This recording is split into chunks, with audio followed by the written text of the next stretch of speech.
తమ్ముడు ఈరోజు ఏం పచ్చడి పెడదాం? ఇవాళ మటన్.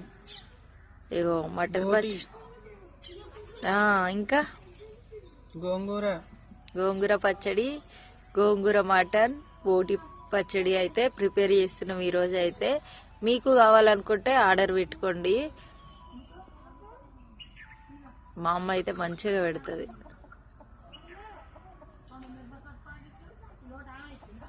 మీకు కావాలంటే ఆర్డర్ పెట్టుకోండి. ఆర్డర్ చేసుకునే నెంబర్ అయితే చెప్తున్నా 90599077 అనమాట. కొంచెం ఇదైతే రిస్క్ ఉంటుంది. ఒకవేళ పచ్చడి కావాలంటే కొంచెం అమౌంట్ అయితే ఎక్కువ అవుతుంది అనమాట. ఎందుకంటే ఒక 2 గంటలన్నా దగ్గర ఒక చేయాలంటే గంట టైం అన్న పడుతుంది అనమాట. అదే చికెన్ అయింది అనుకో, ఎమ్మట పోయి షాప్ దగ్గర పోయి కొట్టించుకొని వచ్చి కడుక్కొని ఆరబెట్టుకుంటే అయిపోద్ది. అట్లా కాదు, ఉడకబెట్టడం చేయాలి కాబట్టి కొంచెం టైం పడుతుంది అనమాట.